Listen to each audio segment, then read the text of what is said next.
Hi, everyone. Hi. Everyone doing all right? Yeah. Okay. When I can't tell how the audience is doing, I get nervous that everyone is just like left the room mentally and that I'm talking to an empty room. Can you say, you're all here? Oh, good. Great. I can see them. They all look I alive. can see them. That's not always.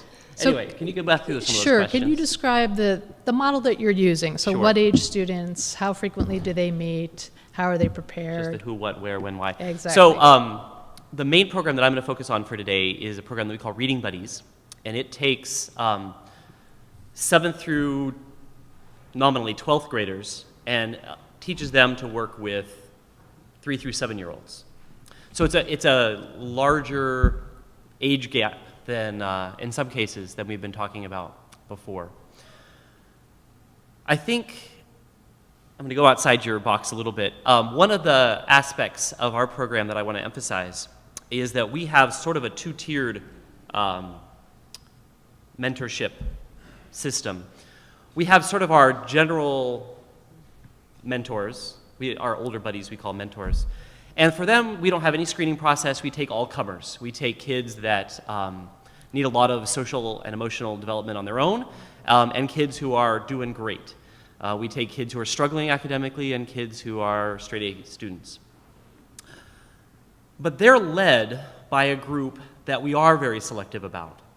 We have other teenage leaders who we select and train, who carry a lot of the weight for training the rest of our mentors.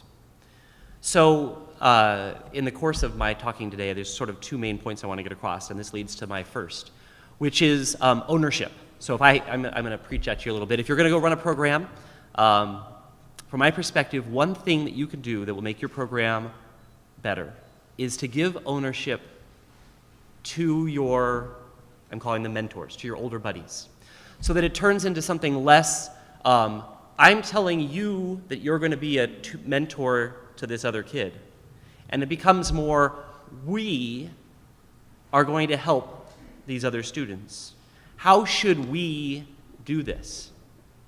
So when you're talking about planning time, I would urge less teacher-teacher planning time and more teacher and mentor planning time, so that there's ownership on the part of those mentors. They don't feel like it's something that's being done to them by the adult world. They feel it's something that they're choosing to participate in and that they're controlling because the decisions that they make actually have an impact on the program. And so that's something that we try to do. Our leaders do a lot of our training for the rest of the mentors. And I'm going to shut it now.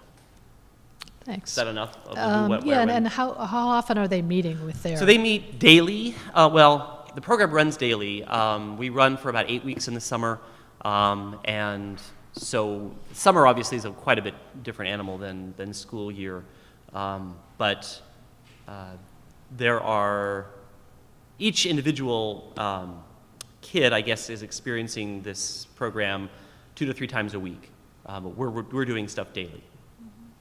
I guess the piece I would add to what's been said previously, using Robbie's 3 opportunities that we have to kind of scaffold the work that these kids are doing, the sort of before they do it, the during, and the after they do it. I find that this process that our kids are undergoing is one of those that is hard to get fully by lecturing. There's a lot of skills out there. For example, here's one that I think probably none of you have. Is there anyone here that plays the bagpipes? You're lying. Really? I was trying to say something really obscure. All right. How about any unicycle riders? Okay, good. Phew.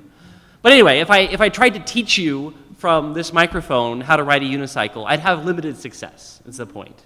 And it's really something that you learn by doing, as is bagpipe playing, if any of you ever try to do that.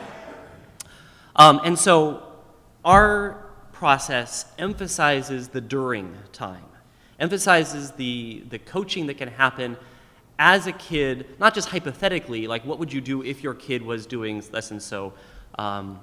And role-playing can get at that to a certain extent, but I think there's some limits to that.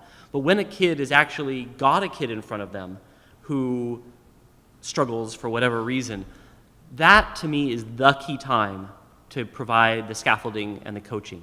And so we have a team, in addition to the adults that we have in the room, we have a team, as I described earlier, of experienced peer tutors who can then create little triangles, can create a group of 3, and intervene in that way so that there's some support for the less experienced peer tutor. And I can, if I was in the room or any of the adults that are in the room, can do that as well, providing that support right at the moment. And then that after the debrief time becomes important, because a teenager is much more interested in talking about, little whoever who was like that, rather than the hypothetical kid that they've never met before who you describe to them who has such and such a problem. But if they actually have had that problem, they'll pay much more attention to you. So.